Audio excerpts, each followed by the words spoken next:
You're listening to Maximum Medicine Radio with host Doc Martin. Stay tuned in or call in. You won't want to miss what's happening next. How do you step into your maximum potential? How do you connect your spiritual drive with your physical path? Stick around as Doc Martin takes listeners on a journey through the seen and unseen, the accepted and the unbelievable. Get ready to meet the maximum you the world needs on Maximum Medicine Radio with Doc Martin now. Hi, everybody. I'm Doc Martin, Maximum Medicine Radio. And now we have with us, and I'm thrilled for this, Dr. Jude Currivan, who is the author of a book, The Story of Gaia. It talks about cosmology and the Earth's evolutionary journey. And one thing we'll get to in this is she talks about us, the Earth, being a conscious planet, which those of us spiritually already sense that. Jude is a planetary healer, a futurist.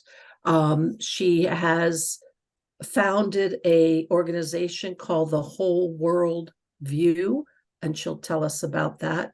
And universal wisdom teachings are big on her radar. So she's just the kind of person we want to dive in with today. Hi, Jude. Thank you so much for coming. Hi, Sharon. It's my great pleasure to be with you. Thank you for inviting me.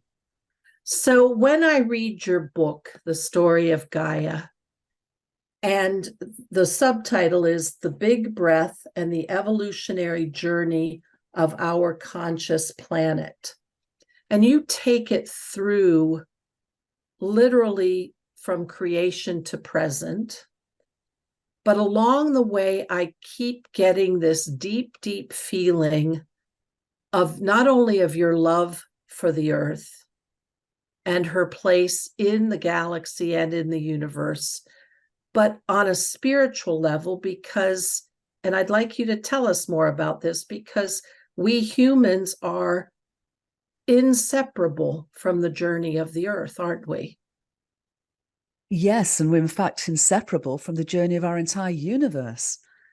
That, you know, what we'll share is that it meaningfully exists and purposefully evolves, has done so for nearly 14 billion years, from that initial first moment of what I call an ongoing big breath to this very moment. The universe is literally breathing through us in every moment.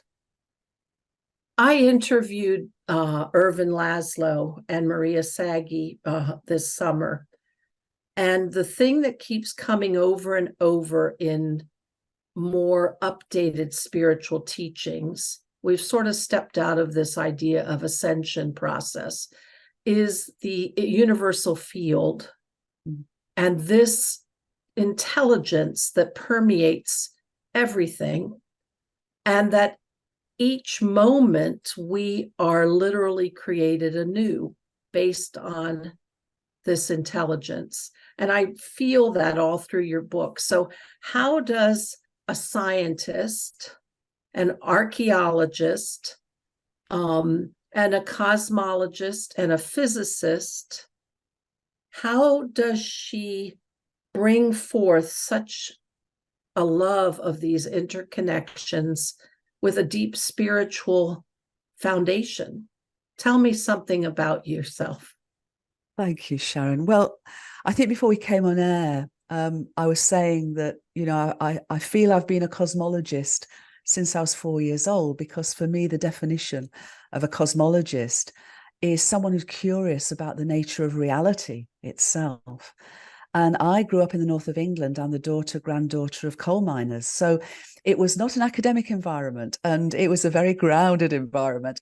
But I began to experience what I call supernormal phenomena, out-of-body experiences, telepathic communications, you know, from the age of 4, when a discarnate voice appeared in my room and I started to hear, literally on my inner ears, communications. And that's been a lifelong journey for me. So from that very early age, you might say those spiritual experiences, certainly those many realms, those multidimensional realms of experiences, have been intrinsic to the way I've lived my life.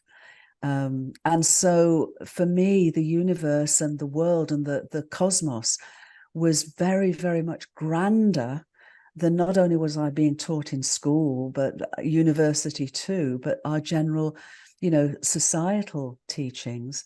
It has been a worldview of materialism and separation. And from very, very early age, that was not the world.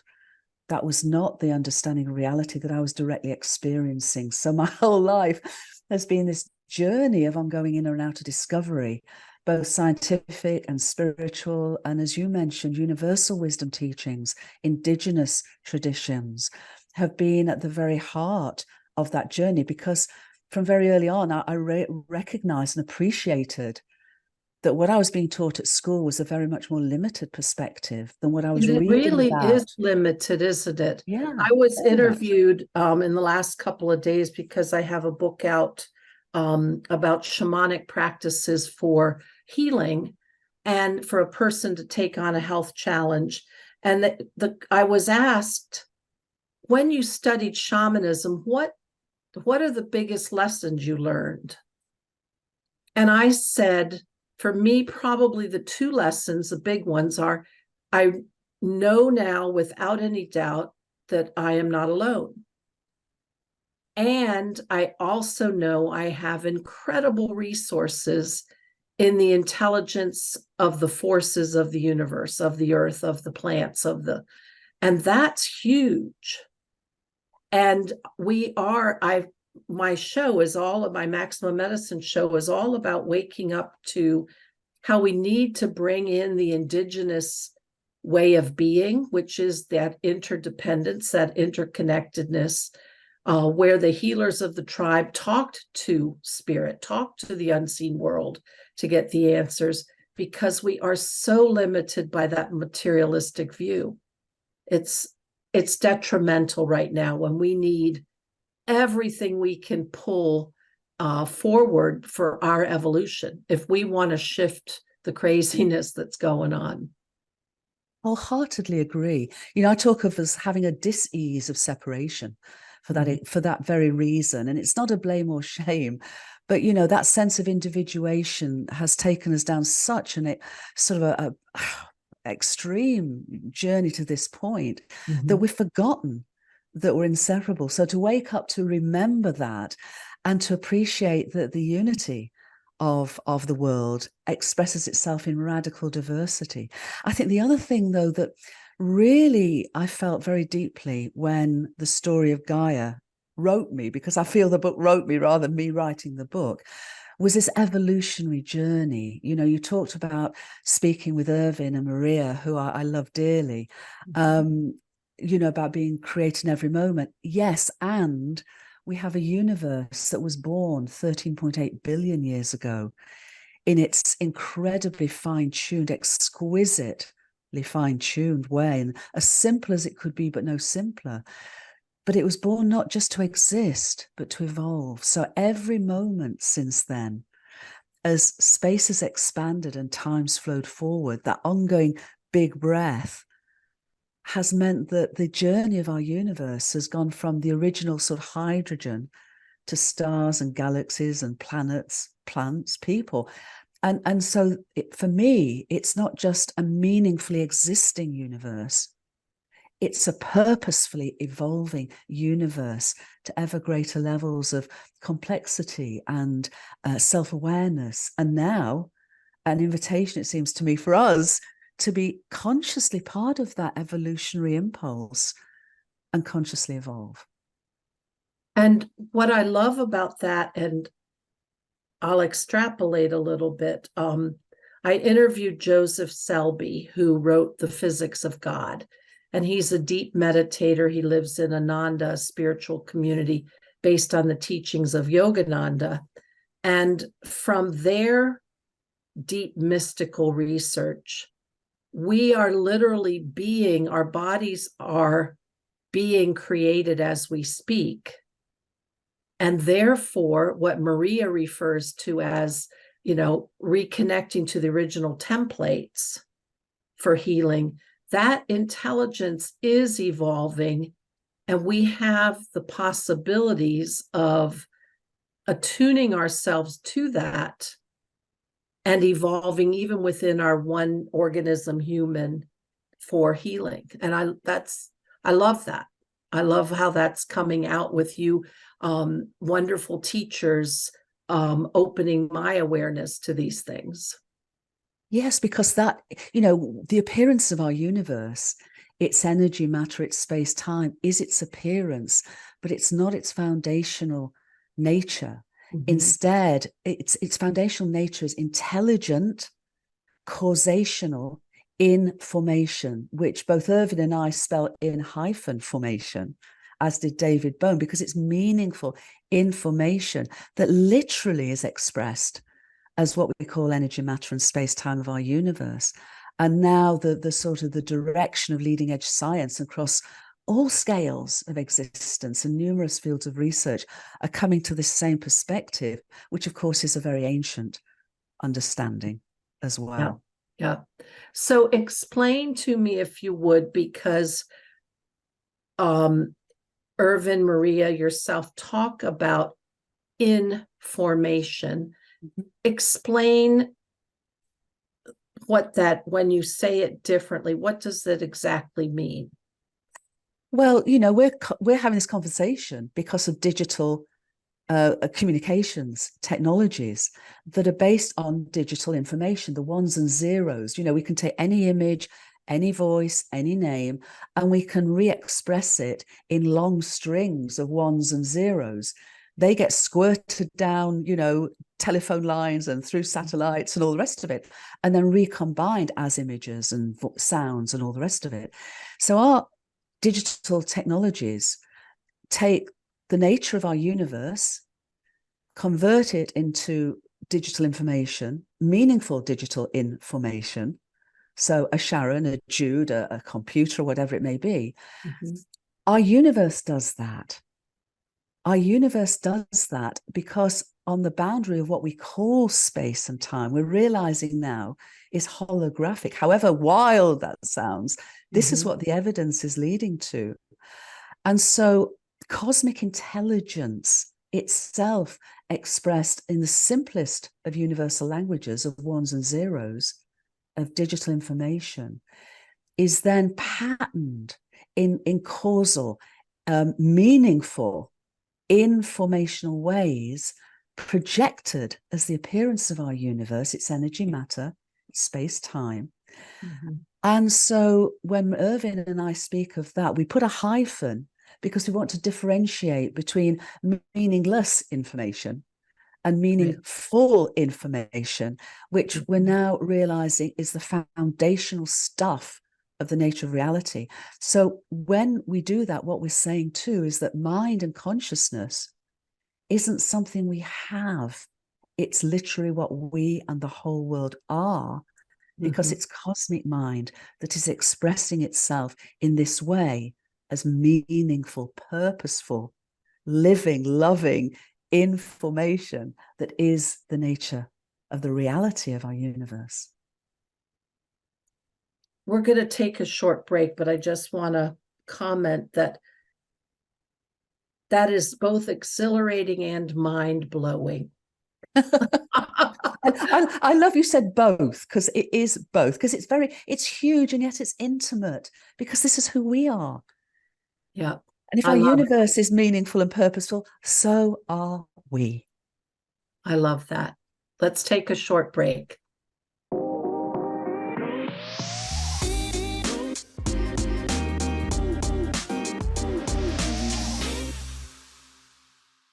Hi, everybody. I'm Doc Martin, Maximum Medicine, back here with Dr. Jude Currivan, and we're talking about the exciting ideas, how science is really starting to connect with spirituality. And Jude's book, The Story of Gaia, The Big Breath, and the Evolutionary Journey of Our Conscious Planet. We're going to talk more about the incredible wisdom and beauty and intelligence of the universe. So Jude, tell me one of the two things you absolutely get thrilled about.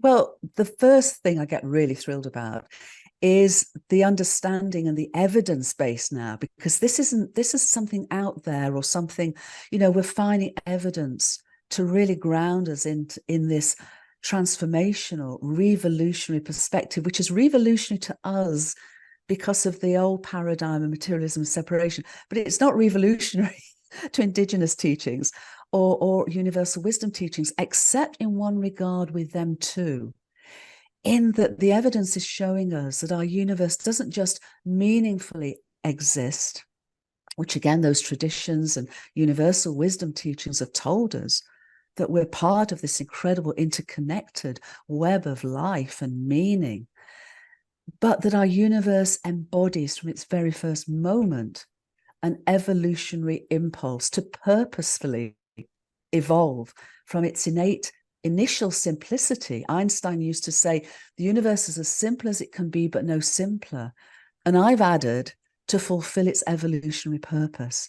Because when we go back to that very first moment, 13.8 billion years ago, for what I call the first moment of non-going big breath, it was as simple as it could be, but no simpler, and yet able then to evolve from atoms to stars, to galaxies, to molecules, to planets, and plants, and to people. And that evolutionary arc has brought us to this moment of our individuated self-awareness, but it's not finished. It seems to me that at this moment, when we wake up to remember who we really are, the universe is extending an invitation to us to say, okay, guys, you've come this far. Now's the time for the real adventure to begin, because I'm inviting you to this ongoing evolution of consciousness as individuated, self-aware beings that have innate meaning and purpose, and where our evolutionary awareness, or our consciousness and its evolution, is intrinsic to the ongoing evolutionary potential of our planetary home, Gaia, and the whole universe flowing through us, each and every one of us.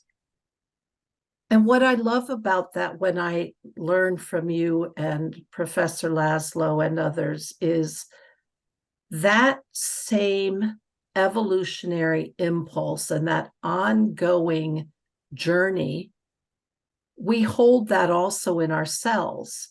So when I think about that from a physician point of view, and trying to encourage people to see that their capacity to heal is way more than they ever expected or believed, I'm brought back to this idea that as Joseph Selby was teaching me, the holographic projection of the hologram that is the universe and the information field, we are imbued, we can't escape from the intelligence and evolutionary impulses of ourselves, of our very being.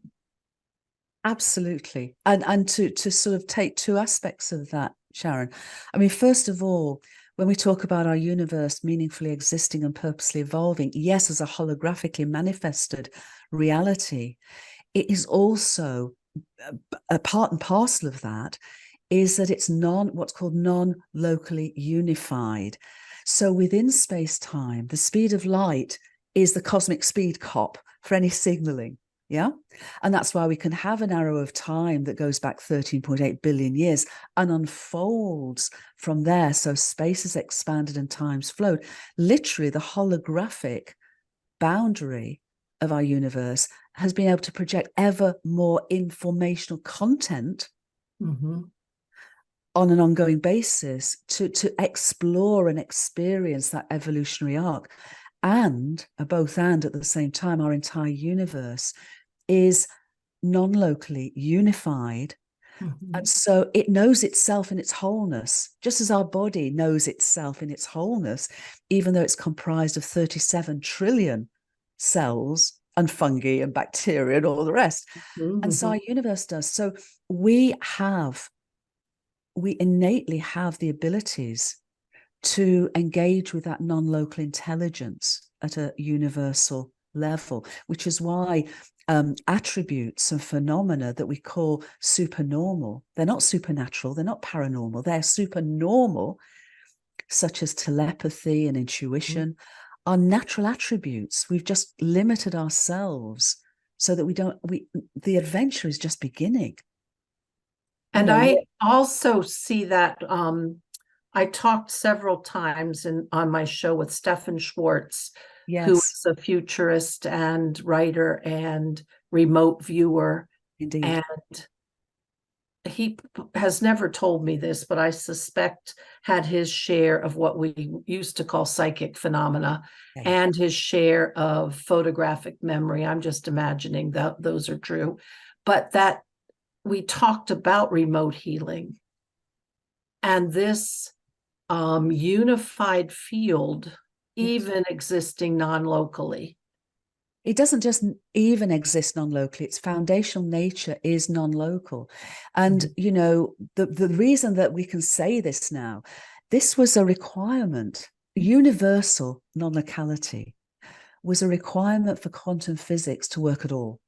So right from the get-go, the quantum pioneers 100 or so years ago, there was a realization that the entire universe had to be non-locally unified in this way for quantum physics to work at all. Einstein hated it. He called it spooky action at a distance.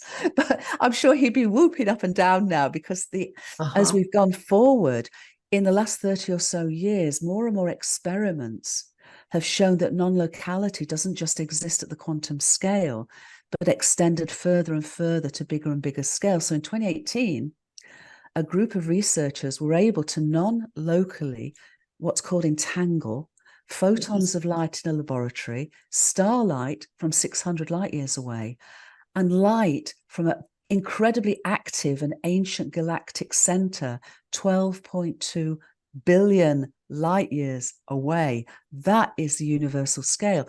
And to put the cherry on top of the icing on top of the cake, in 2022, late last year, the Nobel Prize for Physics, which is only given for so-called settled science, not contentious science, but settled science, were given to 3 researchers, John Clauser, Alan Aspect, and Anton Zellinger, who'd been at the forefront of these experiments for decades. So there's now a settled science acceptance that our universe is universally, non-locally unified. And that just opens up so many exciting thoughts of teletransportation in the galaxy, of time travel, of no, stop. Well, this is the thing, you see, and this is one. Hopefully, as a good scientist, I'll follow the evidence wherever it leads.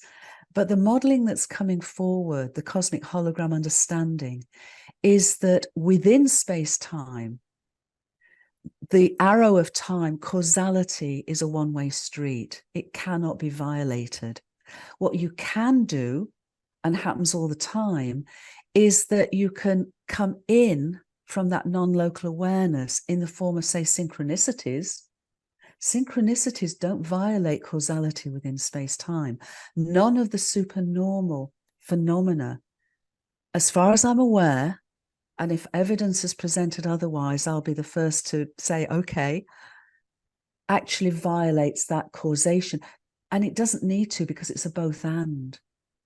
Once we go beyond, you know, space-time within the appearance of our universe, once we enter the multidimensional realms of intelligence and potential, the rule, you know, those physics, if you like, of our universe, those laws of our universe that enable it to exist and evolve in the way it does, are much more malleable. You know, we don't need to be caught into that process. And yet everything that you're sharing, everything that Irvin and Stefan and others are sharing, does not, in my understanding, doesn't violate what I'm sharing now. We would all be on the same agreement with this. So I want to, and we'll postpone our break a little bit for this. There's a concept that was raised in my meditation group, and I want to see if you can understand and share if there's physics behind it, is the concept of hyperlooping. To which I mean, where what exists in the future can literally not only inform, but change the present. Is there physics behind that idea? There is emergent physics, I think, that can support that to some degree. Whereas from the first moment of the big breath until now, there has been the sort of the arrow of time. And there's a very big reason for this. And it's all about the nature and the understanding of the laws of thermodynamics, and especially the second law of thermodynamics, which I've expanded to be laws of information or infodynamics, which for them to work at all, that causality and that one-way stream of time is absolutely fundamental. But what we're realizing is that there seems to be a sort of a bow wave from the present moment into the potentizing and the potentiality of the future. Just when you see a ship going across a lake or in the sea, there's that sort of churning at the beginning, that bow wave. Mm-hmm. And there seems to be, therefore, what is coming into the here and now is not sort of settled until it actually does present in the here and now. So I think that the terminology around hyperlooping is one that's still being experienced and explored, but it would tie in with that sense of, the potentiality of future occurrences then being consciously engaged with to help them bring into the here and now some form of intention. Mm-hmm. Mm-hmm. Yeah, if that makes sense. So does that, and maybe I might not understand this well enough, so you can please correct me. That idea where a particle exists could be a wave, so it could be dynamic or static, and the act of observing then locks it into its pattern, its form. Yeah, you could actually see that what I'm describing as the bow wave is what's sometimes called the superposition of possibilities, where there is no particular outcome. It's when those superposition of possibilities are engaged with, Mm-hmm. yes, Yes. observed, intended, attended, whatever, that then they become the particles. They become the sort of the particular manifestation. Yeah. When I extrapolate that or bring that information into a healing encounter, then that just shows me the incredible power of, and we're taught in my shamanic training, you don't stick with one outcome. You allow, as you were saying, that super potentiality, all possibilities, because your destiny line may not be as fixed as you believe it is.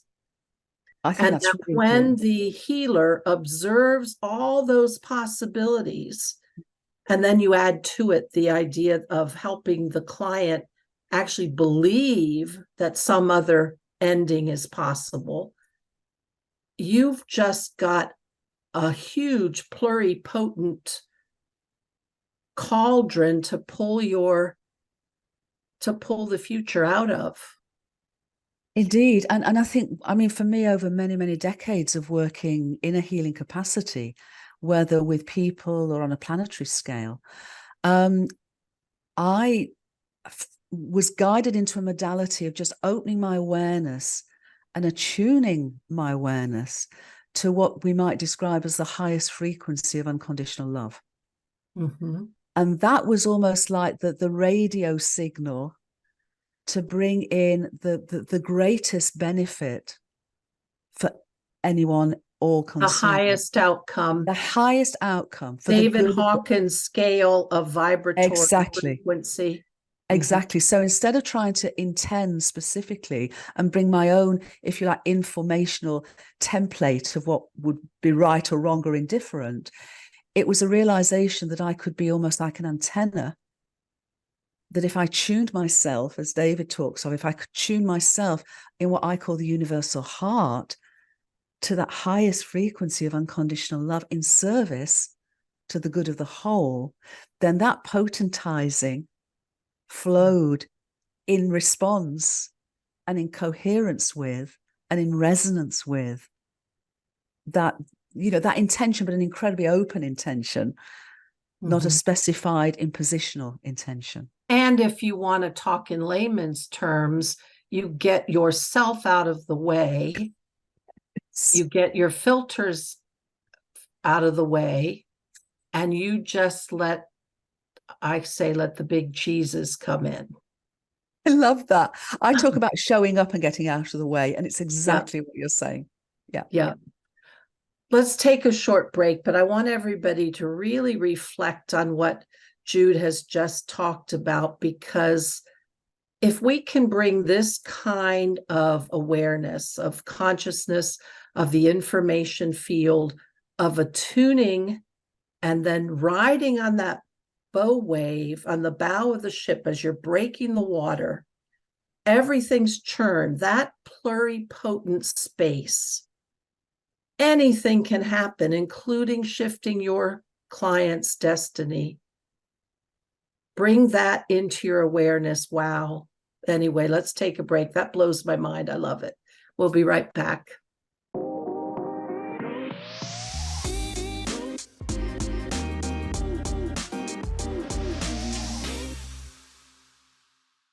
Hi, everybody. I'm Doc Martin with Maximum Medicine, back with Dr. Jude Currivan. And while we're blowing our minds about how physics really can talk about our existence, our human evolution, Jude's going to help us bring that sort of scientific, perhaps esoteric stuff into our real life. And what meaning does that have for us on the day-to-day? I'm delighted to, because, for me, Sharon, I think more and more, if it doesn't support, serve, enable, help, enliven, enloven my everyday life, I'm not interested. I'm not interested in all that we're sharing from an academic perspective. I'm really passionate about its understanding, helping us to experience and embody this awareness, this unity of awareness in our lives. I mean, sometimes whole world view that we mention, we have this line, we talk about act local, feel global, and think cosmic. Because this is an understanding of the cosmos, which, yes, is vast, but it's also incredibly intimate. Because when I talk about the big breath, I'm saying, our universe wasn't born 13.8 billion years ago in the apparent chaos of a big bang. We know it wasn't big, but the idea of a bang suggests chaos. It wasn't. It was incredibly fine-tuned and ordered and purposeful. And so literally the first moment of an ongoing big breath.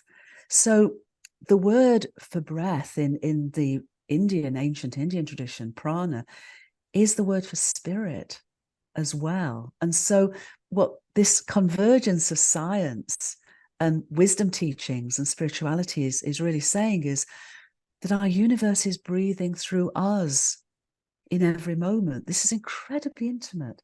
So how we use that breath, what we do with the breath that breathes through us in every moment of our lived lives, I'm saying connects us fundamentally, intimately with the entire story of Gaia and also the story of our entire universe. So it's in our everyday lived lives. And the other thing that I talk about in the book is, as human beings, and I'm not talking about our indigenous families and communities here or universal wisdom teachings, but certainly in our Western lived lives, we have forgotten that we're inseparable from the whole universe, but we've also fundamentally lost our profound relationship with our planetary mother, with our planetary home Gaia. And what the book is showing us, the evidence, the science of it is showing us, is that our planet is a sentient being, a living and evolving being within a living and evolving universe, meaningfully, purposefully. And so by forgetting our profound relationship with her has led to all the behaviors that has brought us really to the edge of catastrophe. So by remembering who we really are at this incredibly pivotal moment, every day in our lives, we can begin to heal our relationship with Gaia. We can literally come to know her and ourselves as Gaians. Mm-hmm. Yeah. And that brings, for me, that brings such a profound joy in every moment. You know, when sun rises, when our sun rises, I feel such a sense of gratitude and awe. Mm-hmm. When I see the beauty of a full moon or a crescent moon, the joy of that. I'm a gardener. When I sow vegetable seeds in the spring and they start to sprout, I am filled with the joy of the miracle and the wonder of that, and the intelligence, the informational intelligence that plays through everything we call the reality of our universe in its entirety, and is expressed in the joy, the glory, the abundance of our planetary home, as well as all the multidimensional realms that form part of this living universe. The sheer beauty of Gaia brings me to tears. And so I would just invite everyone to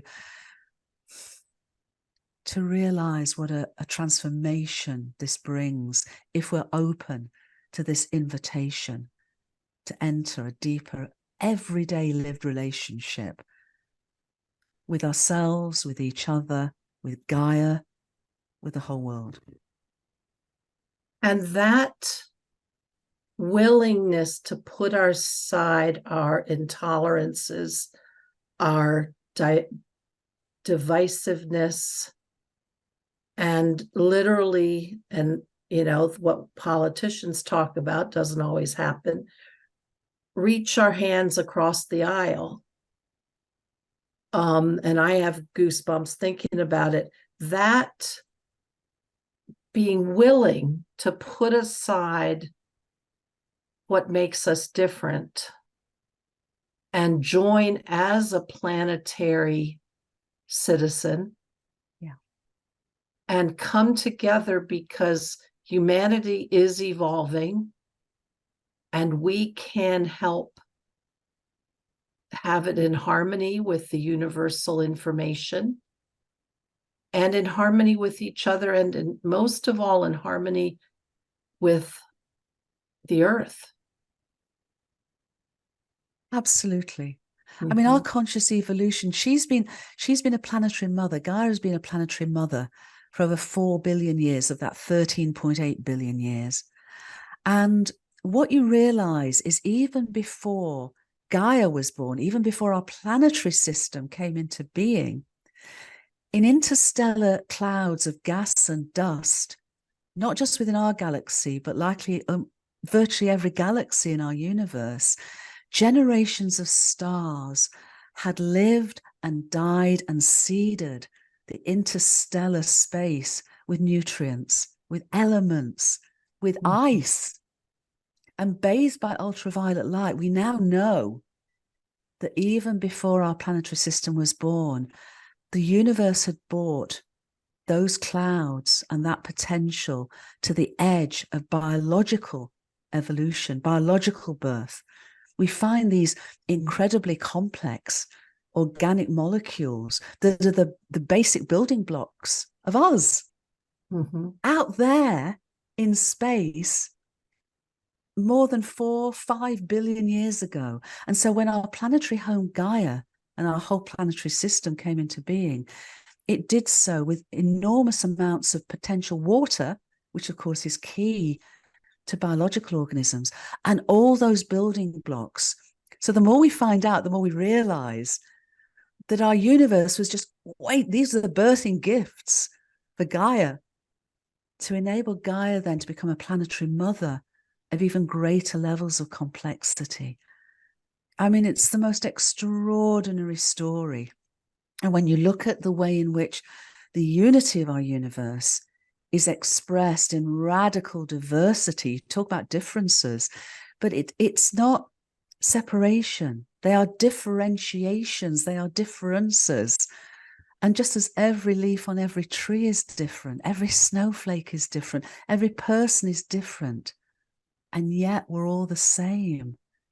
We're all Gaians. We're all co-evolutionary microcosms of our entire universe.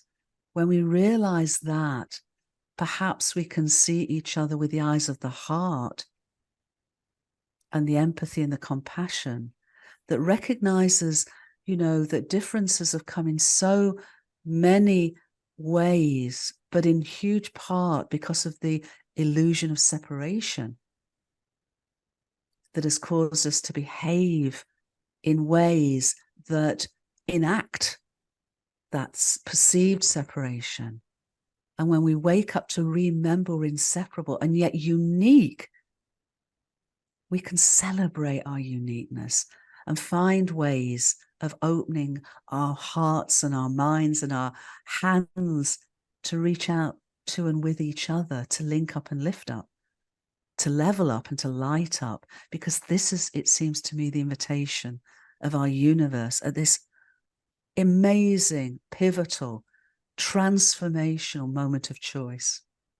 But it is our choice. Mm-hmm. So what do we choose?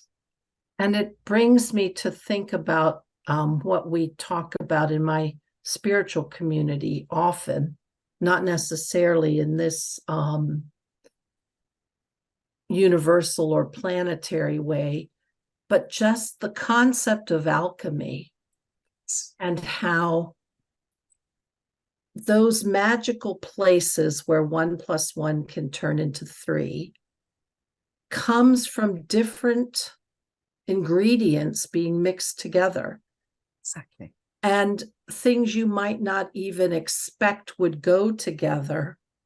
Somehow, when stirred in this pot of potential, boom, something new, something bigger than the sum, bigger than the parts.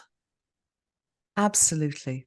This is the beauty of the intelligence of our universe. And it's been doing this since the get-go. When quarks form neutrons and protons and then combine with electrons, they form atoms. They're greater than the sum of their parts. The atoms come together in molecules, a whole next level of information and synergy, and greater than the sum of the parts happens.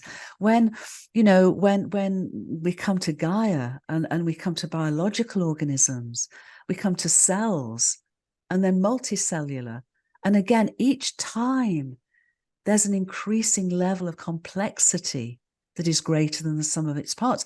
And it's not just 1 + 1 = 3. It's literally is the alchemy of change. So a molecule has different characteristics, more complex, and different characteristics than an atom. Multi-celled beings have different characteristics and ways of behaving than single cells, but every way along the evolutionary journey, from simplicity to complexity to planets and us, is every step is not just collaborative, because healthy competition is part of it, but every step to the next level of complexity requires cooperation. Mm-hmm. Cooperation. Our body is 37 trillion cells. For each of us is a genius of cooperation. I mean, just to give you a tiny example, the DNA in every single one of our cells is tiny. It's too tiny to see with the naked eye. But if we unfurled that double helix, it would be 2 meters, more than 6 feet across in every cell. We take 37 trillion cells for each of us, and the DNA within a single one of us would stretch across our solar system. We take the DNA in our entire 8 billion human family and stretch it out, and it would stretch 10 times or more the diameter of our galaxy. Mm-hmm. It's awesome. And that is the universe, the genius of a living and loving universe that can achieve such incredible feats of intelligence, and I would say love. What an incredible, beautiful creation we're part of. So in our last few minutes, because my heart's all warm and fuzzy about the possibilities that this opens, I want to just see what you think about right now the human organism, with all of the social media thought form that lands around it. We're seemingly bombarded by viruses and bacteria, and usually we're setting up a antagonistic relationship. We have a couple of minutes left. Do you have any thoughts on that? Well, first of all, we wouldn't be here without viruses and bacteria. Viruses and bacteria are part of the very fabric of our bodies. Viruses are possibly the oldest biological children of Gaia. And because they're so tiny, at some point very early on, their evolutionary arc was not to move into greater complexity, but simplicity. So viruses cannot develop. They remain dormant unless they interact with some form of host. And viruses come together in colonies, and they make decisions as a colony. They make a decision either to create a dis-ease in a host, or to enter a symbiotic partnership with a host. So our bodies have a great number of viral aspects that have entered into our evolutionary story in the past and have helped us to evolve. They are evolutionary change agents in many, many ways. And they're the only biological organism of Gaia's children that can retro-engineer a host's DNA. They can come in and change us. And there are a number of what's called endogenous human viruses that actually enable us to develop as fetuses. Within insects, we're now finding more and more that it's viral interventions that are part of the triggering of metamorphosis, of the transformation from a caterpillar to a butterfly. And we're finding not just viruses and bacteria who are absolutely integral to these processes, but we're also realizing that they are part of a whole tool bag, as it were, a biological tool bag of Gaia for what's called horizontal gene transfer. So not down this slow, linear inheritance from our DNA template, which is not the master, but the servant of the organism. But viruses, bacteria are, because they're quite promiscuous, they swap genes in many ways. They are part of this great array that at times after evolutionary catastrophes through Gaia's history have come together in incredibly rapid ways to literally create the next wave of evolutionary complexity. So we found that time and time again. So viruses and bacteria are vital for Gaia's own evolutionary progress, and they're vital for us. There are damaging bacteria, yes, there are. But, our gut microbiome is really where the healthy bacteria have such an important aspects on our overall health. And it's not just our physical health, it's our emotional well-being. It's even our mental well-being. Yeah. Because we're completely integrated with all of these levels of intelligence. I love that. And what I love is my inner reminder that don't always believe everything you see or hear on the news. Recognize that when we have a sentient being such as the Earth in an intelligent galaxy and universe, that there is a evolutionary impulse or propulsion towards well-being, toward absolute yeah. well-being and wholeness, coherence, greater self-awareness. Literally our entire universe is consciously evolving through its individuated expressions. And we literally are at the bow wave of its ongoing invitation. I love that cauldron of possibility. Yep. Jude, we are run out of time. I have loved talking with you. I have loved all of your ideas. I just deeply appreciate your thinking and putting it together in books for us to read and learn from you. Thank you so much for being here today. Well, thank you, Sharon. Thank you for all your work, which is, the work of healers at the moment to serve the collective healing and remembering of who we really are is vital. So thank you for everything that you do and your community for everything that you do. Thank you. Thank you, everybody. I'm Doc Martin. I'm Maximum Medicine here with Jude Currivan.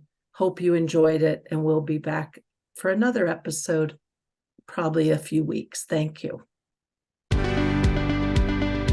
You've been listening to Maximum Medicine Radio with Doc Martin. Tune in next time while the doc talks health, spirituality, and the impact your beliefs have on every part of who you are, body and soul. Doc Martin unpacks the challenges we face as human beings and teaches callers to open the door between the scientific and the mystical. To learn more about Doc Martin and Maximum Medicine, visit www.sharonmartinmd.com.